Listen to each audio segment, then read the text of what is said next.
Ang programang ito ay hatid sa inyo ng Air 21. Sagot ko, padala mo!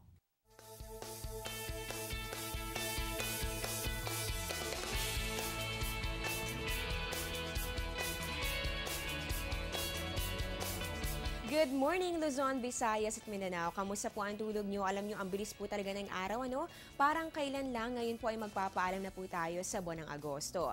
At I'm sure marami po sa inyo excited na dahil malapit na rin po tayong pumasok sa Burr months. Pero bago po yan, mahalaga pong malaman po natin ano naman kaya ang inaasahan nating lagay ng panahon sa mga natitirang araw ng Agosto. Sabay-sabay po natin nga alamin kasama ang aming programa.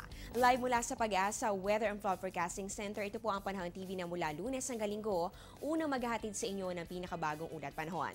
Mapapanood nyo kami via live streaming sa www.ptv.ph. Kasama nyo po ngayong Friday morning, August 29, 2014. Ako po ang inyong weather lover, Amor La Rosa. At mga kababayan, sa ating pong unang balita, ninig po ng magnitude 3.9 na lindol. Ang bahagi po yan ng Abra kanina lamang alas 2 pasado ng madaling araw. Ito po ay may lalim na 24 kilometers at namataan po ang sentro nito sa layong 4 kilometers southeast ng Malibkong, Abra. Ayon naman po sa PHIVOLCS, wala naman pong naitalang damage o kaya naman po ay wala rin pong inaasahan na aftershocks mula po yan sa nasabing pagyanig. Pero bukod po sa lindol, nakatutok rin po tayo dito po sa updates naman ng PHIVOLCS tungkol po dito sa activities ng Mayon at Taal Volcano na ito po mga nakalipas sa mga araw ay nagpakita po ng volcanic activities. Kaya sa puntong ito, alamin na po natin ang nilalaman ng kanilang update. Unahin po natin para po sa Mayon Volcano. So ito po, as of August 28, 2014, o yan po ay kahapon, nananatili pa rin pong nakataas. Ito nga alert level 2, ibig sabihin po nito, alarming pa rin ang kondisyon ng nasabing bulkan. Nakapag-obserba pa rin po tayo ng moderate emission of white steam plumes. At dahil nga po sa pinapakitang aktibidades ng nasabing bulkan, ay ito po, effective pa rin ang mga safety measures mula po ito sa PDRRMC Albay. So ibig sabihin po nito, no mountain climbing pa rin.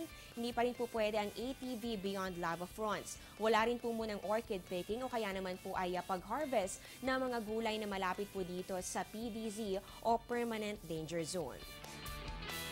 At ganoon din po para po sa ating mga kababayan na nagko-conduct ng human activities malapit po dito sa perimeter ng 6-kilometer PDZ ay pinag-iingat at ganoon din po para naman po sa mga Mayon Skyline Hotel visitors ay hindi po muna pinahintulutan, lalong-lalo na po yan kapag sasapit ang gabi. At ito po mga paalalang ito ay mula po kay Governor Joey Sarte Salceda.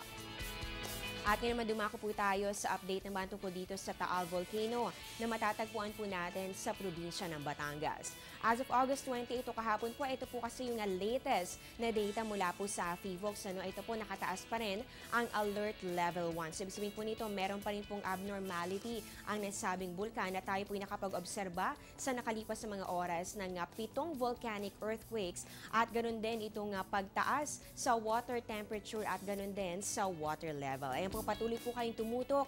Dito lang po yan sa Panahon TV para po malaman po natin ang inaasahan po mga mangyayari. Dito po yan sa mga aktibong bulkan dito sa ating bansa. At sa puntong ito naman po, alamin na po natin anong oras naman kaya sisikat si Haring Araw. Para po sa ating sunrise, yan po ay 5:43 ng umaga at ang sunset po natin ay 6:10 ng gabi. Para po sa ating moonrise, yan po ay 8:22 ng umaga at ang moonset po natin ay 7:49 ng gabi. At mga kababayan, tuloy-tuloy pa rin po ang pagpapakita ng waxing crescent moon sa ating kalangitan. At para po sa araw na ito, yan po ay merong 14% illumination. Tinatawag rin na young moon at sa ganitong phase ang mundo, buwan at araw ay halos nakalinya sa ating kalawakan. Mapapansin po ang slim crescent moon at kadalasan po itong nakikita sa kanlurang bahagi pagkatapos po yan ng sunset. Ngayon, dumako naman po tayo sa ating tidal predictions along Manila Bay. Ito po ay courtesy of NAMRIA. Ang high tide po natin naabot ng 0.92 meters. Yan po ay 12:90 ng gabi. At ito naman pong ating low tide ay 0.40 meters. Yan po ay 5:34 ng umaga. Magbabalik pa po ang Panahon TV pagkatapos ng ilang mga paalala.